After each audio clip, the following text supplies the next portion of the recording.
Reka ngusuhuze nkwifuriza igitondo ciza webuke ndetse nawe bugorobye nkwifurije umugoroba mwiza bivanye naho uherereye. Amahoro y'Imana akomeza abana muri gahunda zawe zose urimo. Turamukira abantu bose bumva runo rurimi tuvuga aho muherereye. God bless you ndetse namwe mwadukandiyeho subscribe mwarakoze cyane, muri abantu b'ingenzi kandi muri abantu b'agaciro gakomeye cyane. Abarwanashaka batwirwaneho M23 turabasuje kandi namwe tubahaye ikaze. Uyu munsi rero ndagira ngo mbereke ibyiza cyangwa se ibyo bita proposal day. Ndakubwiza ukuri, uyu mwana w'umuhungu yarashoye. Ninkubwira ngo yarashoye uzumve ko yashoye ku rwego rwo hejuru. Uyu musore mwamumenyereye cyangwa se niwe CEO wa Umoja Wetu TV and Radio. Mwaramumenyereye cyane ku mbuga nkoranyambaga yita Murenga 10 cyangwa se Umoja Wetu niyo mazina yiwe abenshi bakunda gukoresha, ariko siyo yiwe bwite, yise imbuga nkoranyambaga bivanye naho abarizwa cyangwa se uko yitwa kuri platform ziwe. Rero muri make ndagira ngo nkwereke ibirori yakoze byitwa proposal, ico bita gutegura, ico bita gupanga, uve kuri babandi bavuka gusa ngo ngiye gupropose. Va kuri abo ngabo. Uyu musore abarizwa mu gihugu ca Kenya i Nairobi, niho atuye, niho famiye ye ituye, nawe ubwe niho atuye. Yagize gutya arazunguruka mu Rwanda, abona nta nkweto y'ibihari, akubita Bugande abona ntibimacinga, muri Kenya aho yaratuye abona wapi, gusubiza amaso ruguru aravuga ati hoya ahangaha nzahasubira ntashe ngiye iwacu kwivuko. Arazunguruka kurya abafamuzi baza bavuga, kurya abayemusi baza bavuga, arazunguruka kubita epfo na ruguru, abona uwiwe ari muri Leta Zunze Ubumwe za Amerika, umwana w'umukobwa ukiri muto kabisa, mu myaka biragaragara acari mutoya. Aravuga ati sasa uru ni rwo rubavu Imana yangeneye, uyu niwo wanje. Bisanzwe cyangwa se bya bindi mumenyereye by'umusore, uravuga cyangwa se uraproposa bakakwemera cyangwa bakamwanga. Umwana w'umukobwa aravuga ati taho nohera nkwanga ubwiza ufite, kandi ko ndabona nawe koko uri urubavu rwanje, ahubwo ko ndanakeka ko noba ndurwawe ruri nahangaha. Aramwemerera, amare kumwemerera bifata imyaka n'imyaka bari kwiganaho, bigera aho ngaho bapanga sasa umunsi wo kuzahura ngo umusore avuge akamurindane cyangwa se akamuri ku mutima. Atega rutemikirere byihuse cyane, aja mu Barabu cyangwa se Dubai. Umukobwa nawe ategiye yose ava muri Amerika, bahurira Dubai, niho baproporeje. Ninkubwira ngo iyi propose irarenze ku rwego rwo hejuru byumve gutyo. Amavideo muri kuyabona, aya mavideo sayina ahangaha naye mu Barabu. Ibaze propose itwaye arenga 5 by'idolari. Ibaze nawe iyo propose itwaye arenga 5 by'idolari. Murambwira ngo ubukwe buzatwara angahe? Ko badi ubukwe murambwira ngo buzatwara angahe? Reka mbanyurire muri bimwe biranga uyu mwana w'umuhungu cyangwa se uyu musore. Ndabizi mwamumenye muri benshi kandi mumukunda muri benshi kubera ibiganiro yakoraga ku mbuga ziwe cyangwa se kuri platform ziwe. Yakoze kuri Umoja Wetu TV and Radio, akora ibiganiro byinshi cyane, binavugira ubwoko. Yagiye hostinga abayobozi batandukanye, ibyamamare muri gospel, muri sekera bitandukanye. Agenda aba hostinga, agenda yumva ibitekerezo byabo, agenda yumva opinion yabo. Yaraba hostinze muri ukuri. Uyu nguyu ari muri bamwe aba YouTubers bamwe bakoze igihe gito ariko bakora akazi gakomeye cyane, ku buryo ubu nyine ndi kuhamya ko ubu nyine ntawe uragera ku rwego rw'ibikorwa yakoze.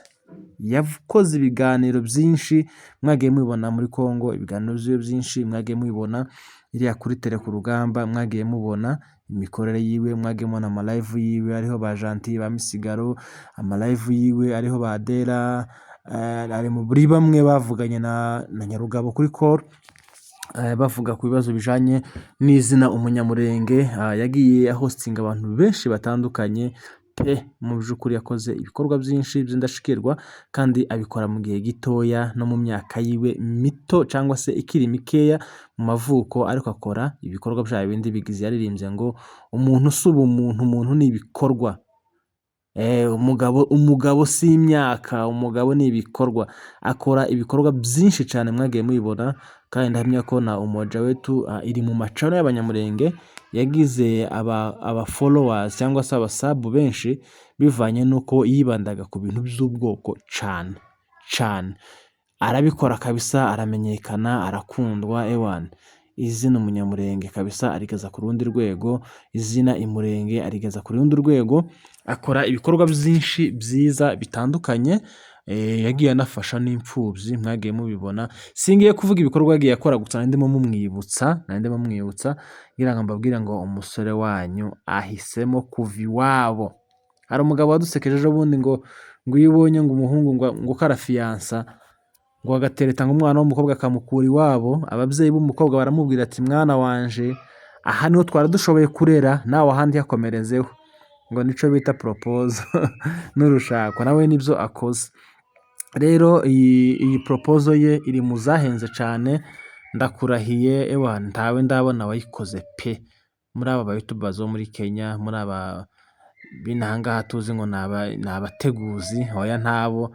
Yakoze proposal nziza ihenze, kandi kabisa ubona ko ari ikintu cyateguwe, atari umushinga wabyutse gusa ukama uwutekereza ukawukora. Ni ibintu bigaragara ko ari ibintu yapanze igihe kitari gitoya. Rero afite ubukwe, kuko ibindi byose byararangiye, kuba tweretse fiance, kuba tweretse ko n'umusheri we, tuvuga umudamu ni cagihe aba yambitswe impeta n'umushumba cyangwa se n'ababiherewe uburenganzira bagusezeranya. Ico gihe nibwo aba akiri umudamu, ariko ubu nyine si umudamu wiwe, ni fiance we, niko abanyamadini cyangwa se abashumba batubwira. Afite ubukwe rero, buzaba ari ubukwe bwiza. Ndakuraritse ngo buno bukwe ntuzabuburemo, wowe mukunzi we wamukunze nawe ukimukunda, ubukwe bwe ntuzabuburemo. Ni ubukwe bwiza, ko ndama mbona ishusho y'ubu bukwe buzaba busa neza, buzaba bumeze neza.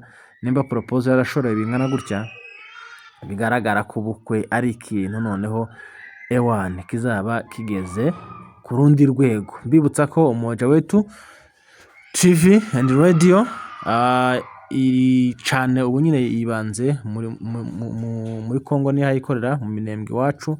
Nabonye hari undi musore usigaye uhakorera uvuga amakuru nawe, kandi muri channel z'Abanyamulenge nziza ziteye imbere cyangwa se zakoze ibikorwa byiza by'indashikirwa mu gihe cyabo, n'ubu ngubu bakomeje gukora, kandi n'abantu bakunda ubwoko ku rwego rwo hejuru mu mivugire no mu bikorwa muza mubibona, kandi mwagiye munabibona. Abasore bava inahangaha bakaja muri Kongo kuri tele kureba uko igihugu cyabo kimeze cyangwa se gakondo, byose barabikesha CEO Sam ukoresha Instagram yitwa Murenge 10 kabisa. Much respect, kandi wabikoze neza cyane. Turabigushimiye ko utaciye za zindi z'ubusamu cyangwa se z'amapanya ngo twumve gusa ngo yashatse. Ni ibintu byo aricyo akoza, n'iriya panya simbi, ariko byose byicirwa mu kudategura. Ubukwe bwiza rero, kandi turabifuriza ibyiza. Imana izabahe ubukwe bwiza, Imana izabahe kubyara hungu na kobwa, Imana izabahe ubutunzi mu rugo rwanyu, kandi muzakunde ababagana, muzishime mu myaka yanyu yose Imana yabageneye. Nibyo tubifurije. Naho ibindi bisigaye cyangwa se akandi kazi gasigaye ko nakimana. Abakunzi biwe rero tuzahurire mu bukwe, abakunzi b'iyicano cyangwa se abakunzi b'uyu muvandimwe, muzaze duhurire mu bukwe tuje kumushigikira. Bano bana bato b'abastari niko nabyita, cyangwa se bazwi, bari kugenda batungurana bakora ibintu byiza mu buryo bwiza, uburyo busa neza, uburyo buteguye. Ariko uyu nguyu we noneho yankomye kabisa. Iyi proposal yanteye ubwoba kweri, yanteye ubwoba. Ariko byose ni ugutegura, ni ukubiha igihe cyabyo, ni ukubyigaho, ni ukubitegura, kubiha igihe. Imana rero izabahe imigisha, kandi n'ibindi bisigaye izabikora, bizagenda neza, turabyizeye, kubera ko icyo Imana yatangije izigisoza, niko ijambo ry'Imana rivuga, kandi ngo abishize hamwe Imana irabasanga. Rero umugambi nk'uyu cyangwa se igikorwa nk'iki ngiki Imana izigishikira. Turabakunda cyane, mukomeze mugire imyiteguro myiza. Bye bye, we love you so much.